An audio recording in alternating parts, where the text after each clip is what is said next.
আল্লাহ রসুল সাল্লাল্লাহু আলাইহি ওয়াসাল্লাম তার উম্মতের শেষ সময়গুলো কেমন হবে, শেষ জামানার চিত্র কেমন হবে, এ সম্পর্কে এত পরিমাণ ভবিষ্যৎবাণী করে গিয়েছেন বিভিন্ন হাদিসের মধ্যে। কেউ যদি শুধু এই হাদিসগুলোকে সামনে রাখে, আখিরুজ জামান, এই শেষ জামানায় তার করণীয় কি এবং তার সামনে কি কি বিপদ আসতে যাচ্ছে এর ব্যাপারে মৌলিক অনেক ধারণা পেয়ে যাবে। যেমন সহিহ বুখারীর মধ্যে হাদিস আছে, আল্লাহ রাসূল সাল্লাল্লাহু আলাইহি ওয়াসাল্লাম বলেন, লা তাকুমু সাআতু হাত্তা ইউকবাদাল ইলমু ওয়া তাকসুরা জালাজিল। কিয়ামত হবে না যতদিন না ইলম উঠিয়ে নেওয়া হবে এবং ভূমিকম্প প্রচুর পরিমাণ বৃদ্ধি না পাবে। অর্থাৎ কিয়ামতের একটা আলামতি হলো এটা, ধীরে ধীরে বড় বড় আলেমরা একে একে দুনিয়া থেকে চলে যাবে। যেই পরিমাণ যাবে ওই হারে নতুন তৈরি হবে না, বরঞ্চ এই পরিমাণ শূন্যতা দেখা দিবে। দিনকে দিন সমাজের মধ্যে যোগ্য বিজ্ঞ প্রাজ্ঞ আলেমের সংখ্যা কমে যাবে, যার থেকে উম্মত তার আকীদার মাসালার সমাধান নেবে, যার থেকে উম্মত তার শরীয়তের হালাল হারামের সমাধান নেবে। শুধু তাই না, নবীজি বলেন ভূমিকম্প বেড়ে যাবে। কি হারে বেড়েছে? গত 6 মাসে যদি আপনি সামনে রাখেন, এই ছোট্ট বাংলাদেশের মধ্যেই কি হারে ভূমিকম্প বেড়েছে, সারা দুনিয়ার চিত্র রাখেন কতগুলো ভূমিকম্প হয়েছে। তাহলে কিয়ামত আসলে যে ভূমিকম্প হবে এই ভবিষ্যৎবাণীও তো আল্লাহ নবী করেছেন। শুধু তাই না, নবী বলেছেন ওয়ায়াকসুরাল হারজু, কিয়ামতের আগে হত্যাকাণ্ড প্রচুর পরিমাণ বৃদ্ধি পাবে। তার মানে এই যে রাস্তাঘাটে মানুষকে দিনে দুপুরে খুন করা হচ্ছে, কাউকে পাথর দিয়ে মাথা থেতলে দেওয়া হচ্ছে, কাউকে রাস্তাঘাটের জুমা থেকে ফিরে আসছে আমাদের ভাই শরীফ ওসমান হাদি শুট করে রিকশার ভেতরে শহীদ করে দেওয়া হয়েছে। এর আগেও এক একটা আন্দোলনে নামলে মনে হয় মাঝে মাঝে যে মানুষের জীবন মনে হয় ওই পাখির মতো হয়ে গিয়েছে, মনে চাইলে গুলি করে রাস্তাঘাটে তাকে লাশ বানিয়ে ফেলা যায়। এমনকি ডাকাতরা পর্যন্ত কি হারে মানুষ মারে, 2টা টাকার জন্য, একটা মোবাইলের জন্য, সামান্য একটা সম্পদের জন্য একজনের জান পর্যন্ত নিয়ে নেয়। এমনকি ধর্ষণ করার পরে কত নারীকে নির্মমভাবে হত্যা করে ফেলা হয়। কোন জানোয়ারের জীবনীতে আপনি এমন পাবেন না যে এক জানোয়ার আর এক জানোয়ারের ইজ্জত তো নিয়েছে, এরপর নির্মমভাবে তাকে হত্যা করে লাশ পর্যন্ত গায়েব করে ফেলেছে। কিন্তু কোন মানুষ এই জানোয়ারের চাইতে পর্যন্ত এতটা নিচু হয়ে যায়, নিজের হাতে ধর্ষণ তো করলো, এরপর গলা কেটে হত্যা করে সেই লাশ পর্যন্ত কখনো দেখা যায় ওই সেফটি ট্যাঙ্কের মধ্যে ফেলে দিয়েছে, কখনো গিয়ে এমন ভাবে সেটাকে গায়েব করার চেষ্টা করেছে যাতে করে কেউ না পায় খুঁজে। তা আল্লাহ রাসূল বলেন কিয়ামত যত ঘনিয়ে আসবে হত্যাকাণ্ড প্রচুর বৃদ্ধি পাবে। এমনকি এত পাবে, এক হাদিসের মধ্যে আছে, লা ইয়াদরিল কাতিলু ফীমা কাতাল ওয়ালাল মাকতুলু ফীমা কুতিল। যে মারছে সেও জানে না কেন মারছে, যারে মারা হচ্ছে সেও জানে না কোন অপরাধের কারণে তাকে হত্যা করা হচ্ছে। মাঝে মাঝে এমনও তো ঘটে, যে মারছে সে জানে না লোকটার যে মারলাম তার পাপটা কি, তার অপরাধ কি। কারণ সে পয়সা পেয়েছে, পয়সার জন্য কাজটা করেছে, তার ওই লোকের চরিত্র জানার দরকার নেই, তার আদর্শ জানার দরকার নেই, উপর থেকে নির্দেশ এসেছে বাস গুলি করে দিয়েছে। একইভাবে যারে মারা হচ্ছে সেও জানে না সে পাপটা করেছে কি, অপরাধটা করেছে কি, অন্যায়টা করেছে কি, কোন অপরাধের জন্য তাকে শুট করা হচ্ছে। তাহলে আল্লাহ রাসূল বলেন কিয়ামতের আগে হালামতগুলো হবে। এমনকি মুসলমানদের উপরে এমন দুর্দশা নেমে আসবে, মুস্তাদরাকে হাকিমের এক সহিহ হাদিসের মধ্যে আছে, ইযা ক্বালা আর-রাজুলু আল্লাহ কুতিলা। মানুষ যদি শুধু মুখ দিয়ে বলে আল্লাহ, খালি আল্লাহর নামটা নেয়, এর জন্য তাকে হত্যা করে ফেলা হবে। পৃথিবীর কোন দেশে এমন পরিস্থিতি অবশ্য ইতিমধ্যেই তৈরি হয়েছে যেখানে মুসলিম পরিচয় নিয়ে বেঁচে থাকাটাই চ্যালেঞ্জের বিষয় হয়ে দাঁড়িয়েছে। সামগ্রিকভাবে হয় নাই, কিন্তু হাদিস সামনে রাখলে বোঝা যায় সামগ্রিক এই হাল হতে হবে। এমনকি কিয়ামতের আগে একজন ইমাম আসবেন যার নাম সকলে জানেন, যাকে আমরা চিনি খলিফাতুল্লাহিল মাহদি নামে, যিনি হলেন কিয়ামতের ছোট আলামত এবং বড় আলামতের সেতুবন্ধন। অর্থাৎ যত ছোট আলামত আছে এর মধ্যে সর্বশেষ, এবং যত বড় আলামত আছে ওই আলামতের ভূমিকা তিনি। কারণ তার জামানায় দাজ্জাল আসবে, তার জামানায় নবী ঈসা আসবে। দাজ্জালও কিয়ামতের বড় আলামত, নবী ঈসাও আসমান থেকে অবতরণ করা কিয়ামতের বড় আলামত। ইমাম মাহদি কখন আসবে আপনি কিভাবে বুঝবেন যে ইমাম মাহদি আসার সময় কাছাকাছি না দূরে? বুঝবেন কিভাবে? হাদিসের একটা বাস্তবতা সামনে রাখলেই বুঝবেন, ইয়ামলাউল আরদা কিসতান ওয়া আদলা কামা মুলিআত যুলমান ওয়া জাওরা। ইমাম মাহদি আসার আগে পৃথিবীর চিত্র হবে এমন, শুধু এক বাংলাদেশ বলে কথা না, শুধু এক উপমহাদেশ বলে কথা না, শুধু আমাদের এই সাবকন্টিনেন্ট বা শুধু এই এরিয়াটা নিয়ে কথা না, গোটা দুনিয়াটা জুলুম দিয়ে এবং সীমালঙ্ঘন দিয়ে ভরে যাবে। যত দিন যাবে জুলুম সারা দুনিয়ার মধ্যে ছড়িয়ে পড়বে।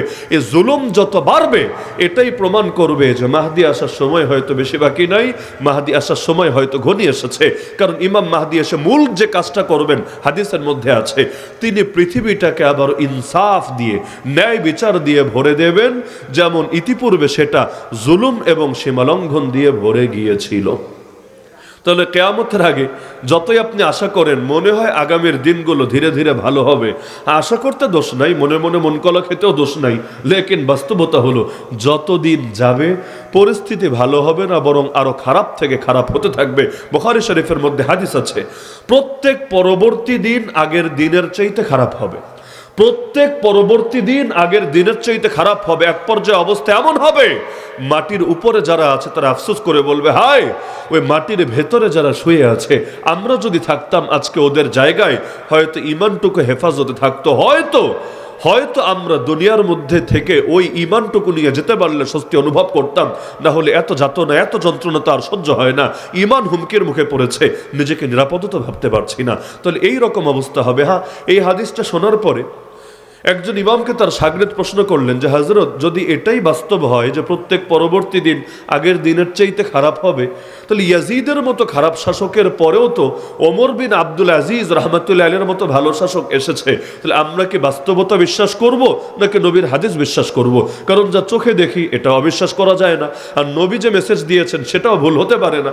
নবী বললেন প্রত্যেক পরবর্তী দিন আগের দিনের চাইতে খারাপ হবে, তাহলে ওমর বিন আব্দুল আজিজের মতো এত ভালো বাদশাহ, এত ভালো শাসক, এত ভালো খলিফায়ে রাশেদ ইয়াজিদের মতো এত বড় জালেমের পরে আসে কিভাবে? তিনি এক বাক্যে জবাব দিলেন, আরে মাঝে মাঝে শ্বাস ফেলার জন্য আল্লাহ সামান্য একটু সুযোগ দিয়ে থাকে, শ্বাস ফেলার জন্য। রিমান্ডেও যখন টর্চার করে, এক ধরনের টর্চার আছে, মাথার মধ্যে একটা কাপড় দিয়ে দেয়, এমন কাপড় আপনার চোখও ঢেকে গেছে, নাকও ঢেকে গেছে, মুখও ঢেকে গেছে, পুরোটা মুখোশের মতো লাগিয়ে দেওয়া হয়েছে। এরপর এর উপর দিয়ে পানি ঢালতে থাকে, এরপর এর উপর দিয়ে পানি ঢালতে থাকে। এমনি পানি ঢাললেও যা হবে, এর চাইতে আরো ভয়ঙ্কর হালত হয় ওই পুকুরে ডুব দিলে যেমন কিছুক্ষণ পর মনে হয় আর শ্বাসই করতে পারছি না, আর শ্বাস বন্ধ হওয়া বড় জটিল এক সাজা। রিমান্ডের মধ্যে এই তরিকায় শ্বাস দেওয়া হয়, কিন্তু এখন লাগাতার যদি ঢালতেই থাকে মরে যাবে, কতক্ষণই আর বাঁচবে? মানুষ তো এমনিই বড় দুর্বল, এজন্য মাঝে মাঝে শ্বাস ফেলার জন্য একটু সুযোগ দেয়, একটু টাইম দেয়। তো কখনো কখনো এমন হয় যে লাগাতার জুলুমের মধ্যেও একটু একটু সাময়িক বিরতি দেওয়া হয়। এজন্য তিনিও ব্যাখ্যা করলেন যে লাগাতার জুলুম যদি চলতেই থাকে আর প্রত্যেক পরবর্তী দিন আগের চাইতে একদম সিরিয়াল বাই সিরিয়াল খারাপ হতেই থাকে, মানুষ দুনিয়ায় টিকবে কিভাবে? এজন্য মাঝে মাঝে 2-4 বছর 5-10 বছর আল্লাহ তাআলা একটু শ্বাস ফেলার সুযোগ দেন। এজন্য অনেক মন্দের ভিড়ে মাঝে মাঝে 2-1 ভালো মানুষ আসে, তো সংখ্যাটাও বেশি হয় না আর সময়টাও বেশি দীর্ঘ হয় না। দেখবেন কেন যেন ভালো মানুষগুলো তাড়াতাড়ি চলে যায়, আর শয়তানগুলোর কেমন যেন দুনিয়ার জীবনই ফুরায় না, এগুলো খালি লম্বা টাইম জুলুম আর নির্যাতন আর বিভিন্ন রকম সমাজের মধ্যে বিশৃঙ্খলা ছড়াতেই থাকে। ওমর বিন আব্দুল আজিজের নাম কে না জানে? 4 খলিফার নামের পরেই যার নামটা বিশেষভাবে আসে, আমিরুল মুমিনিন ওমর বিন আব্দুল আজিজ রাহমাতুল্লাহ আলাইহি। কিন্তু শাসন করেছেন কয় বছর? মাত্র 2 বছর। মাত্র। কাজ করতে চাইলে লম্বা জীবন লাগে না। কেউ যদি আসলে কাজ করতে চায় লম্বা জীবন লাগে না, আর কাজ যদি না করতে চায় 1000 বছর জীবন পেলেও কাজ হয় না। কত মানুষ এমন আছে 100 বছরের জীবন পেয়েছে, তার অর্জন কি? অপরদিকে ইমাম মাহদি, তার মৃত্যুই হবে 47 থেকে নিয়ে 49 বছরের মাঝামাঝি। 47 হতে পারে, 48 হতে পারে, সর্বোচ্চ 49, মানে 50 হবে না, ওই হাফ সেঞ্চুরি তো যাবে না। কিন্তু জমিনের মধ্যে কি মহা বিপ্লব ঘটিয়ে দিবে। আল্লাহ নবীর হায়াতি আর কয়দিন? মাত্র 63 বছর, মাত্র, যার মধ্যে তার মূল মিশনই 23 বছর। প্রথম 40 বছর তো ভূমিকাই চলে গেল। যখন থেকে তিনি আনুষ্ঠানিক দায়িত্ব পেলেন সেই হেরা গুহায় প্রথম ওহী আসলো, সেদিন থেকে নিয়ে ওয়াফাত পর্যন্ত মাত্র 23 বছর।